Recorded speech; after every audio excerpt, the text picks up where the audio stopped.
जय श्री कृष्णा। राधे राधे। हमें दुख कौन देता है। एक बार महात्मा बुद्ध किसी गांव में प्रवचन दे रहे थे। वे अपनी बात को समाप्त करते हुए बोले, मानव के दुख का कारण है स्वयं को किसी से बांधना।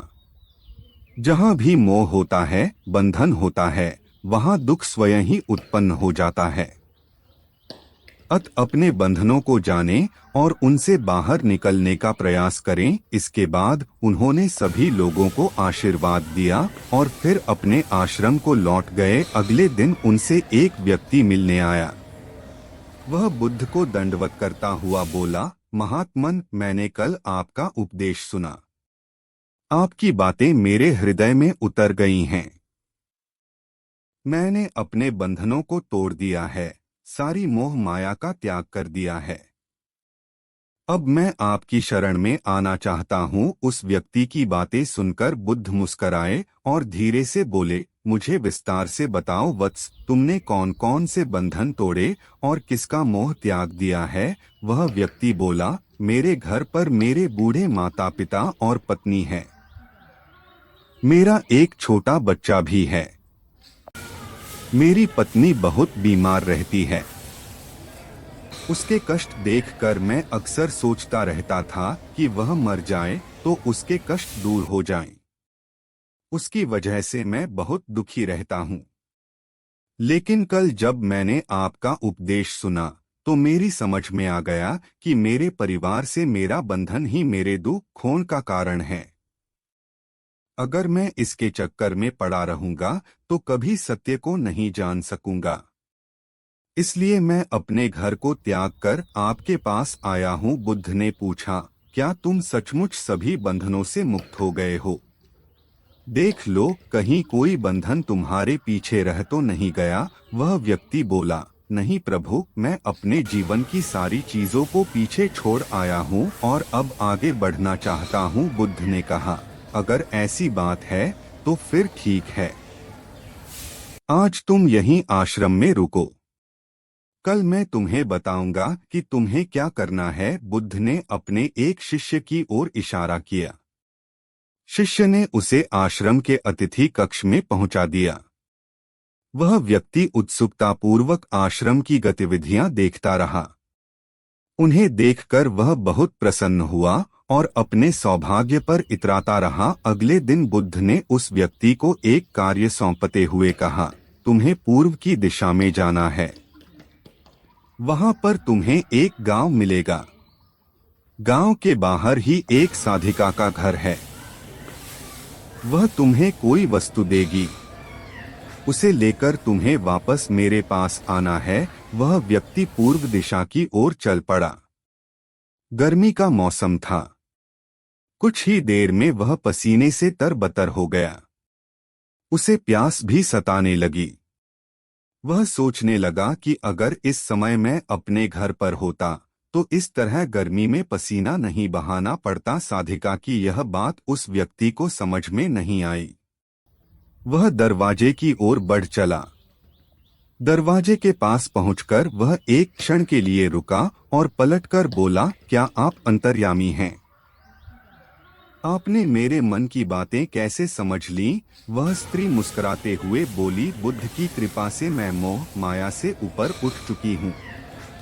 इसलिए भावनाओं से निर्लिप्त हूँ और किसी के चेहरे को देखकर उसके मन में उठने वाले विचारों को समझ लेती हूँ। उसकी बातें सुनकर वह व्यक्ति एक बार पुनः लज्जित हुआ और सोचने लगा कि जिस स्त्री ने सच्चे मन से मेरा सत्कार किया, मैं उसके बारे में क्या क्या सोचता रहा। उसके बाद वह बुद्ध के आश्रम की ओर लौट पड़ा। आश्रम में पहुंचकर वह व्यक्ति बुद्ध के चरणों में गिर पड़ा और बोला, महात्मन, मुझे क्षमा कर दें, मैं बड़ा पापी हूँ। उसकी बात सुनकर बुद्ध मुस्कराए और बोले, मैंने तुम्हें साधिका के पास इसीलिए भेजा था ताकि तुम अपने आप को देख सको। अब मुझे बताओ, क्या तुम सचमुच मोह और बंधन को त्याग चुके हो? वह व्यक्ति कुछ नहीं बोला। वह नजरें नीची किए चुपचाप खड़ा रहा। बुद्ध ने कहा, बाहरी बंधन और मोह को त्यागने से हम बंधन मुक्त नहीं होते। दरअसल बंधन और मोह हमारे भीतर होता है। तुमने परिवार को छोड़ दिया और सोचा कि मैं बंधन मुक्त हो गया। लेकिन जैसे ही तुम्हें अवसर मिला, तुम्हारे भीतर का मोह जाग उठा, और इसी वजह से आज तुम अपने आप को पापी समझ रहे हो। मुझे क्षमा कर दें प्रभु। उस व्यक्ति ने अपने हाथ जोड़ दिए। फिर वह धीरे से बोला, आप सही कह रहे हैं। मैं केवल अपनी पत्नी से पीछा छुड़ाना चाहता था। वह बहुत बीमार रहती है। 1 वर्ष से हमारे बीच संबंध भी नहीं बन पाए। मैं कुछ ज्यादा कमाता भी नहीं हूँ, इसलिए मैं अपने परिवार के दायित्वों का निर्वहन भी ठीक ढंग से नहीं कर पा रहा हूँ। शायद इसीलिए मैं अपने परिवार से पीछा छुड़ाना चाहता था। पर अब मैं समझ गया हूँ, मेरा परिवार ही मेरा सत्य है और उसके दायित्वों का निर्वहन ही असली कर्म है। बुद्ध बोले, मैं जो कुछ भी कहता हूँ वह अपने अनुभव के आधार पर कहता हूँ। लोग मेरी बातों को सुनते तो हैं, पर वे अपने स्वार्थ के अनुसार ही उसका अर्थ ग्रहण करते हैं।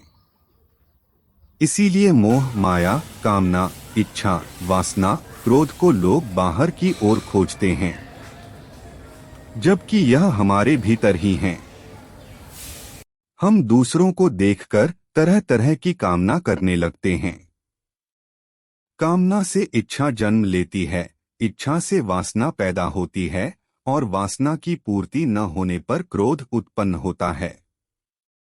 यह सब एक दूसरे से जुड़े हुए हैं। क्रोध के लिए हम सदैव दूसरे को जिम्मेदार ठहराते हैं, जबकि क्रोध का स्रोत हमारे भीतर है।